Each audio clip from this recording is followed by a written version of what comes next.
ஆண்டவராகிய இயேசு கிறிஸ்துவுக்குள் மிகவும் பிரியமான சகோதர சகோதரர்களே, உலகத்தில் அநேக கள்ள தீர்க்கதரிசிகள் தோன்றி இருப்பதனாலே, ஆமென், எல்லா ஆவிகளையும் நம்பாமல் அந்த ஆவி தேவனால் உண்டாய் இருக்கிறதா என்று சொல்லி சோதித்தருங்கள்.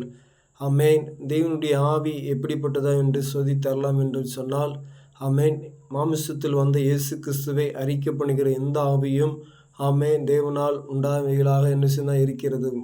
மாமிசத்தில் வந்த இயேசு கிறிஸ்துவை அறிக்கை பண்ணாத எந்த ஆவியும் அது தேவனால் உண்டானவைகள் அல்ல என்று சொன்னால், வருமென்று சொல்லப்பட்ட அது அந்தி கிறிஸ்துவின் ஆவியாக இருக்கிறது. அது இப்பொழுதே உலகத்திலே என்ன சொன்னால் செயல்பட்டு கொண்டிருக்குது என்று சொல்லி இன்றைக்கு ஆமென் மனிதர்கள் மனுஷிகள் சொல்லி கொண்டிருக்கலாம், அந்தி கிறிஸ்து வரப்போறான் என்று சொல்லி. அருமையான சகோதர சகோதரர்களே, இன்றைக்கும் அநேக அந்தி கிறிஸ்துகள் எழும்பி கொண்டிருக்கிறாங்க. ஆமென். இது தேவனால் உண்டாயிருக்கிறதா, இது தேவனால் சொல்லப்பட்ட வார்த்தையா என்று சொல்லி நாம் கவனித்து ஆராய வேண்டிய காலகட்டத்தில் இருக்கிறோம். கவனித்து ஆராய்வோம். கர்த்தருடைய நாமத்தை மேன்மைப்படுத்த ஆண்டவரிடத்தில் வேண்டுதல் செய்வோம். ஆமென்.